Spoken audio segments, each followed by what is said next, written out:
Yo, what's good, guys? Welcome to BBL. My name is Jerry. Now, and here on the topic of entertainment, we have Halloween, which is approximately 2 days, 2 days away. You can't read that.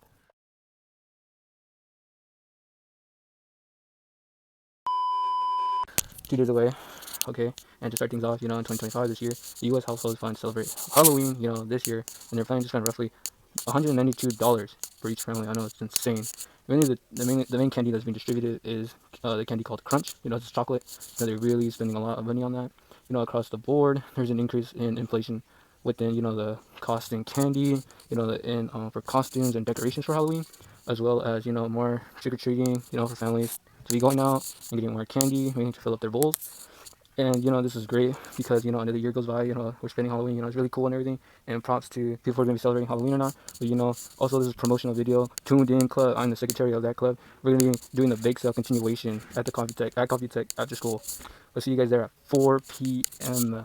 Thank you. Hi, my name is Jose Carlos, and I'll be talking about the latest sports news. So, in Game 5 of the 2025 World Series, the Blue Jays come out with a victory, 6-1 over the LA Dodgers, extending their series record to 3-2, putting the Dodgers on the edge of losing the World Series. So, some key player stats: Trey Savage, the Blue Jays starting pitcher, pitched 7 innings, allowed 1 run, 12 strikeouts, and 0 walks. The first rookie in World Series history to record 12 strikeouts with no walks. Davis Schneider, the Blue Jays outfielder, hit a home run on the very first pitch of the game. Vladimir Guerrero Jr., Blue Jays first baseman, hit a home run on the third pitch of the game, creating the first ever back-to-back homers in a World Series game.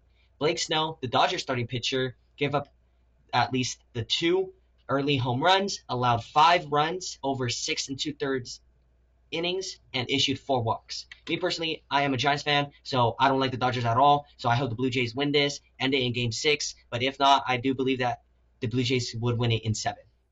Hello everyone, my name is Gao, and for the topic trending, I'll be talking about Edison's big win against Garza last week on Thursday. It was the last home football game for the 2025-2026 school year, and we also celebrated all the seniors that are in football, band, and cheer, so congratulations to them. And in the final few minutes of the game, Edison scores a touchdown and a 2-point conversion, making the score 29-28, giving us our first win of the season. The crowd was amazing. They were going wild the whole game. And for example, someone in the crowd actually had a menu making plays, which is probably why we actually won. And I actually do have an interview with him later on in the video. Anyways, I'm going to be interviewing 3 people about their opinions about the game and their prediction on our next game on Friday against Bullard. What's your name? My name is Nicholas Alvarez. What was your opinion about the game? I thought it was pretty cool seeing my fellow classmates and having really good memories with them. All right, what was your favorite moment that day? My favorite moment was seeing them come back at the very end of the game. All right, do you believe we will win it this Friday against Bullard? It depends, but I don't think so. What do you think the score is going to be? I think it might be a close game. I think it might be 35-28. All right, thank you for your time. What's your name? My name is Jairo Gripino. What was your opinion about the game? The game, fantastic. I came in there knowing we were going to win, without a doubt in my mind. I brought my menu second half. I saw the plays. I was like, Coach, I got that. Next question. Favorite moment of that day? Favorite moment of that game was that final touchdown. Solid style touchdown. Don't even worry about it. Hold the onions. That play won us everything. Do you believe we will win against Bullard? Highly doubt we will win against Bullard, but... What's the score prediction? What's your score prediction? 35-7. All right, thank you for your time. What's your name? Howdy, my name is Josh.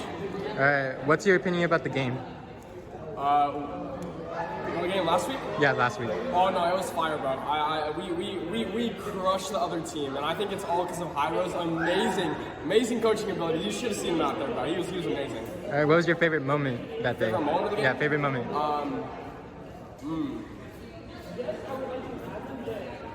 don't have one. You don't have one? All right. Do you believe we will win against Bullard this Friday? No. I don't think so. Wait, what do you think the score is going to be? Crush. It's gonna be like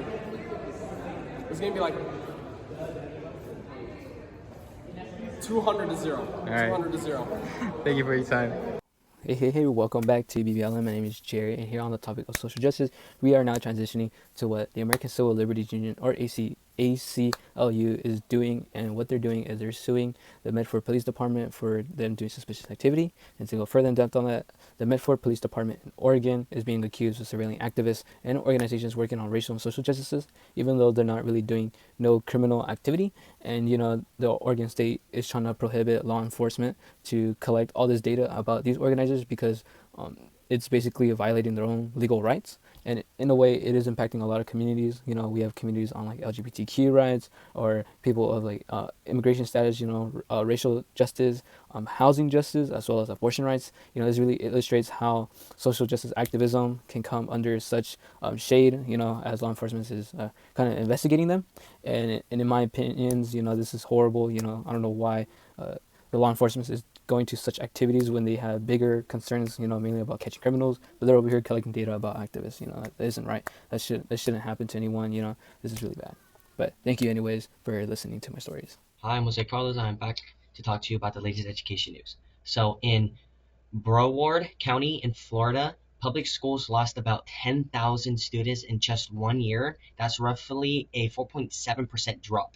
And officials say many schools are now facing possible closures.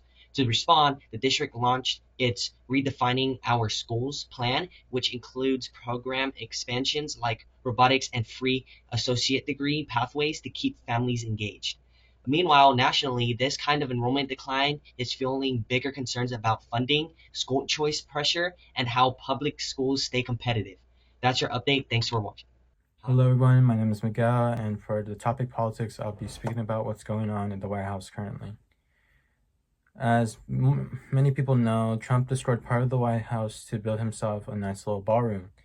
And this ballroom is costing $250 million to be built, and it's being funded by large companies such as Amazon, Google, and Apple, and there's a bunch of more companies helping this little project out. The government shutdown continues, and Trump plays the blame game once again, and there hasn't been any agreement from both sides. To me, these are just more signs of his failure as president, and to be honest, this is kind of scary.